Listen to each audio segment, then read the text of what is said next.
તો આજે આપણે જે તલાટીની ભરતી 2017ની અંદર સાબરકાંઠા જિલ્લાની અંદર જે ગણિતના અને રિઝનિંગના જે પ્રશ્ન પૂછાણા હતા તેનું સોલ્યુશન જોઈએ. પેલો પ્રશ્ન આપેલો છે 1/2 ના અડધાને કેટલા વડે ગુણતા 1 આવે. તો પ્રશ્ન વ્યવસ્થિત સમજવો પડે. પેલા તો કેના અડધા કીધા છે? તો કે 1/2 ના અડધા. 1/2 એના અડધા એટલે 2 વડે ભાંગવા. છેદનો છેદમાં જશે, છેદમાં થઈ ગયું 2 × 2. આ 2 છે છેદમાં આવી ગયું 1/4. 1/2 ના અડધાને કેટલા વડે ગુણતા 1 આવે? તો આને આપણે કેટલા વડે ગુણવા પડે? તો કે આની વ્યસ્ત સંખ્યા વડે. તો આની વ્યસ્ત સંખ્યા કઈ થાય? 4 વડે ગુણશું એટલે 4 4 કેન્સલ. જવાબ કેટલો મળ્યો? તો કે 1. તો આની અંદર જવાબ શું મળશે? કેટલા વડે આપણે ગુણ્યા? તો કે 4 વડે ગુણવા પડે. 4 વડે ગુણવા પડે. તો પેલો પ્રશ્ન. આગળ આપણે જોઈએ પ્રત્યેક 4 ક્રમિક ઘનપૂર્ણાંકનો ગુણાકાર ખાલી જગ્યા વડે વિભાજ્ય થાય. હવે જો પેલા 4 ક્રમિક ઘનપૂર્ણાંક કીધો તો આની અંદર શું કહેવાનું? 4 ક્રમિક સંખ્યા લેવાની. 1 2 3 અને 4. 1 ગુણ્યા એટલે 1 ગુણ્યા 2 એટલે 2, 2 ગુણ્યા 3 એટલે 6, 6 ગુણ્યા 4 એટલે 24. તો આનો જવાબ આપણને કેટલો મળશે? તો કે 24. હવે આની જગ્યાએ પ્રશ્નમાં માત્ર એટલો જ ફરક કરીને પ્રશ્ન પૂછાય. અહીં 4 ની જગ્યાએ 3 નો પૂછાય. તો આપણે શું કરશું? તો કે 3 ક્રમિક સંખ્યા લેવાની. 1 ગુણ્યા 2 ગુણ્યા 3 એટલે જવાબ કેટલો મળશે? 6. પેપરની અંદર માત્ર એટલો જ ફરક પડ્યો હોય કે 4 ની જગ્યાએ 3 કીધું હોય જવાબ 6 આવે, 4 કીધું હોય તો 24 આવે. તો આ રીતે પ્રશ્ન ફેરવે. કદાચ આવનારી જે ભરતી હશે 2021 અથવા તો 2022 માં આવશે તો એની અંદર આ ફેરફાર હોઈ શકે. પ્રશ્ન નંબર 3. 0.2 નો ઘન કેટલો થાય? ઘન એટલે તો કે એની સંખ્યા આપણે 3 વડે ગુણવી પડશે. 0.2 પોઈન્ટ દૂર કરવી એટલે છેદમાં 10 આવી જાય. 2/10. હવે આનો ઘન કરવાનો છે એટલે આની આ સંખ્યા આપણે કેટલી વખત ગુણવી પડે? તો કે 3 વડે. 2 ગુણ્યા 2 ગુણ્યા 2 છેદમાં 10 ગુણ્યા 10 ગુણ્યા 10. 2 દુ 4, 4 દુ 8, 8 ના છેદમાં 1000. હવે જો ખાસ ભૂલ આમાં પ્રશ્નમાં શું થાય છે? તો કે પોઈન્ટ મૂકવામાં આપણે ભૂલ કરતા હોઈએ છીએ. પોઈન્ટ આપણે કઈ જગ્યાએ મૂકવો? જો એ ભૂલ થાય તો આપણો જવાબ છે એ ખોટો આવી શકે છે.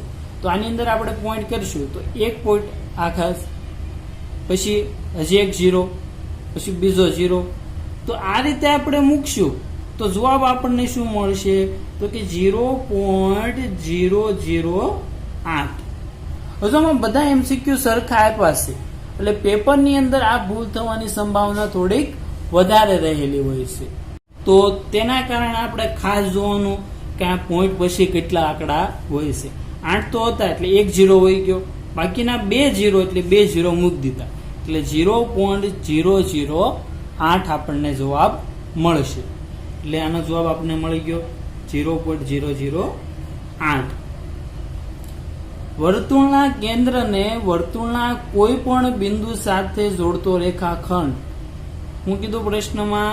તો કે એક વર્તુળ છે એના કેન્દ્ર સાથે, વર્તુળના કેન્દ્રને વર્તુળના કોઈ પણ બિંદુ સાથે, એટલે આ બિંદુ સાથે જોડતો રેખાખંડ. તો આ ભાગને આપણે શું કહીશું? તો કે વર્તુળની ત્રિજ્યા. ક્લિયર એટલું? 5મો પ્રશ્ન. 1/1000 માઇનસ 1000 બરાબર ખાલી જગ્યા. હવે જો આ પ્રશ્ન ઘણા ભૂલ કરતા હોય. 1/1000 એટલે 1 મૂકી દે, 1/1000 એટલે 1000 મૂકી દે, અને 1000 એટલે 0 મૂકી દે. તો જવાબ કેટલો થઈ જાય?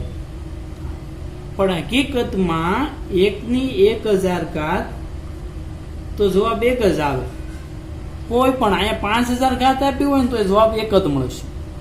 અને 1000 ની 0 ઘાત, તો એનો પણ જવાબ કેટલો મળશે? તો કે 1.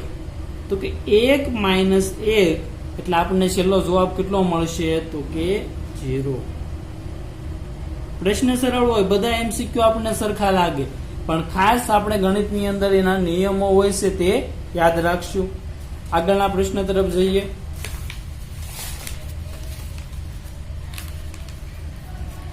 તો આગળનો પ્રશ્ન આપણને શું આપ્યો છે? 5 ની n ઘાત નો અંતિમ અંક ખાલી જગ્યા છે. 5 ની n ઘાત, ચાલો આપણે પેપરની અંદર કાંઈ પણ નો ખ્યાલ હોય તો શું કરવાનું? તો કે 5 ની 1 ઘાત મૂકવી. 5 ની 1 ઘાત એટલે કેટલા મળશે? તો કે 5. 5 ની 2 ઘાત મૂકીએ તો કેટલા મળે? 25. આપણને એનું શું પૂછ્યું છે? કે અંતિમ અંક. તો અંતિમ અંક હંમેશા શું મળ્યો? તો કે 5. તો 5 ની n ઘાત નો અંતિમ અંક હંમેશા કેટલો મળશે? તો કે 5. ચાલો એ સરળ છે. આગળનો પ્રશ્ન જોઈએ. બે સંખ્યાઓનો ગુસ્સા 8 છે અને તેમનો ગુણાકાર 384 છે, તો તેઓનો લસા કેટલો મળે? તો ટૂંકમાં યાદ રાખવાનું, ગુસ્સા અને લસા બરાબર બંને સંખ્યાનો ગુણાકાર થાય. બંને સંખ્યાનો ગુણાકાર આપણને આપ્યો છે 384. ગુસ્સા કેટલો આપ્યો હતો? તો કે 8.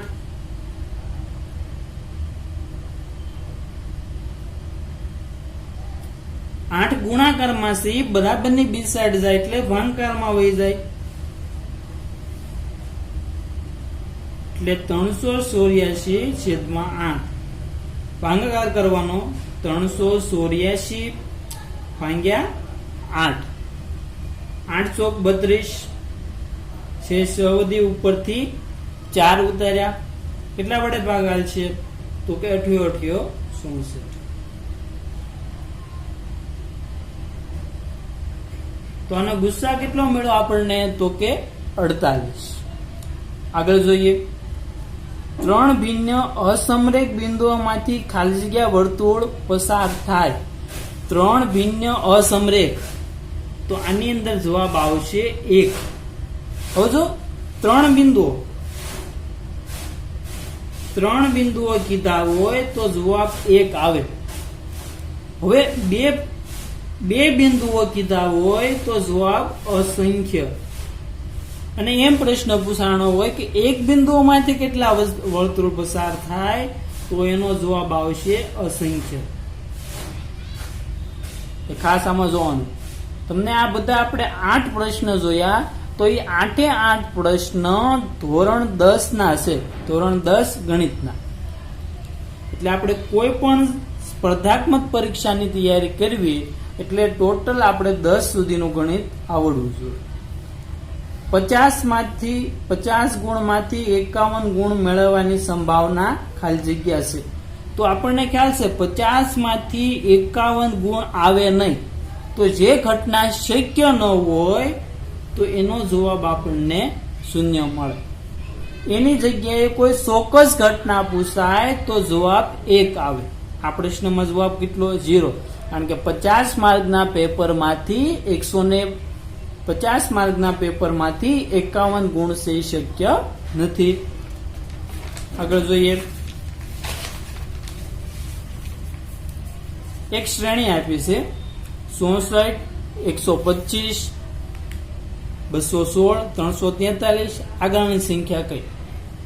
તો આની અંદર છે 64, 125, 216, 343 પછી ખાલી. તો 64 છે એ 4 નો ઘન છે, 125 5 નો ઘન છે, 216 6 નો ઘન છે, 343 7 નો ઘન છે.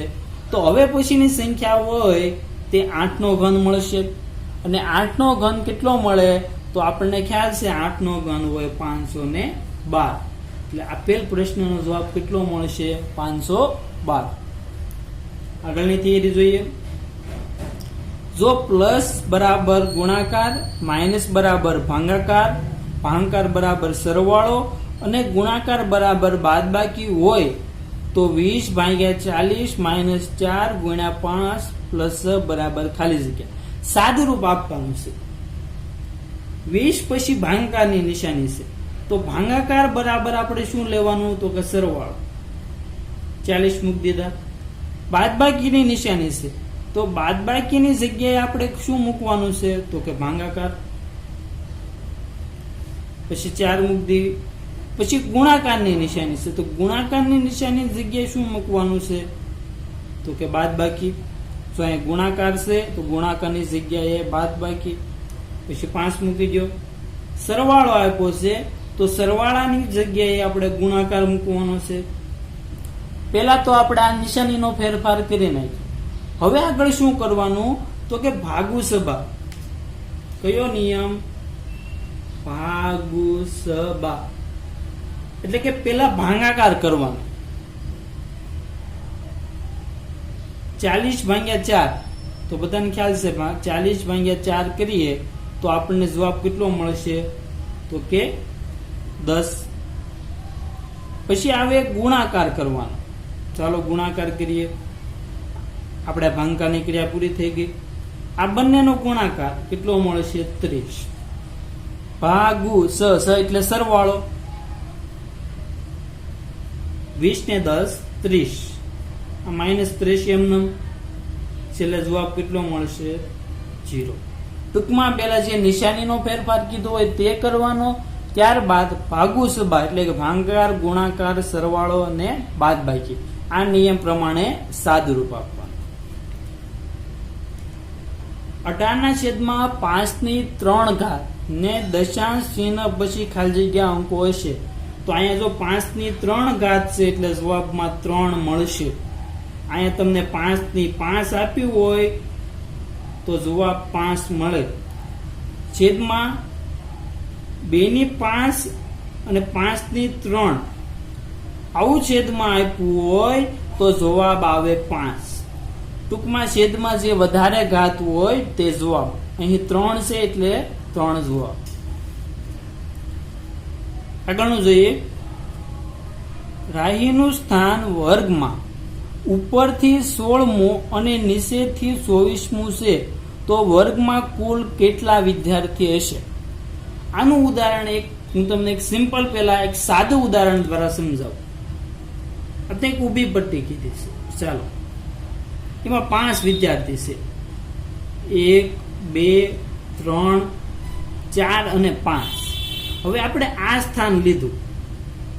કયું સ્થાન? આ. તો એનું ઉપરથી સ્થાન કેટલા મૂક્યું તો કે 1 2 ને 3. નીચેથી સ્થાન કેટલા મૂક્યું તો કે 1 2 3. 2 નો સરવાળો કરો એટલે જવાબ કેટલો મળ્યો આપણને 6. પણ ટોટલ વિદ્યાર્થી કેટલા હતા તો કે 5 જ હતા.